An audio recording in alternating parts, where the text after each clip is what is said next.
കാസർഗോഡ് ബന്തെടുക്ക, മാണിമൂല, ശ്രീമല മേഖലകളിൽ മാസങ്ങളുടെ ഇടവേളയ്ക്കു ശേഷം വീണ്ടും കാട്ടാനകൾ ഇറങ്ങി. ജനവാസ മേഖലയിൽ ഇറങ്ങിയ കാട്ടാനക്കൂട്ടം വ്യാപകമായി കൃഷി നശിപ്പിച്ചു. പ്രദേശവാസിയായ ജോസ് വർക്കിയുടെ തോട്ടത്തിലുൾപ്പെടെ വലിയ നാശനഷ്ടമാണ് ഉണ്ടായിരിക്കുന്നത്.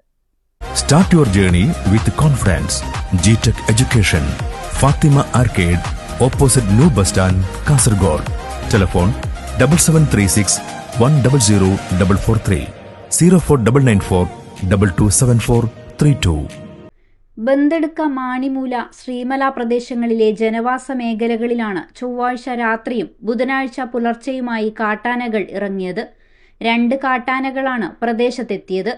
ശ്രീമലയിലെ കർഷകനായ ജോസ് വർക്കിയുടെ തോട്ടത്തിലാണ് ആനകൾ വ്യാപകമായി നാശം വിതച്ചത്. തോട്ടത്തിലെ കമുകുകൾ കുത്തിമറിച്ചും ഫലവൃക്ഷങ്ങൾ തിന്നുമാണ് ആനകൾ നാശനഷ്ടമുണ്ടാക്കിയത്.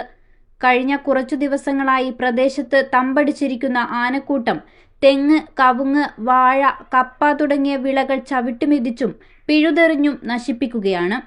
കർണാടക വനമേഖലയിൽ നിന്നെത്തിയ ആനകളാണ് ഇതെന്നാണ് നിഗമനം.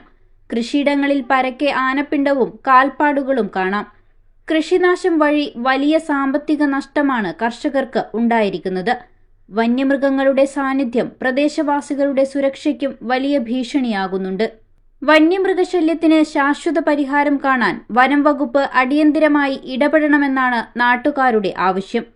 പ്രദേശത്ത് കൃത്യമായ നിരീക്ഷണ സംവിധാനം ഏർപ്പെടുത്തണമെന്നും വലിയ നഷ്ടം സംഭവിച്ച കർഷകർക്ക് അർഹമായ നഷ്ടപരിഹാരം വേഗത്തിൽ ലഭ്യമാക്കാൻ അധികൃതർ തയ്യാറാകണമെന്നും പ്രദേശവാസികൾ ആവശ്യപ്പെടുന്നു. News 14 live, Kasaragod.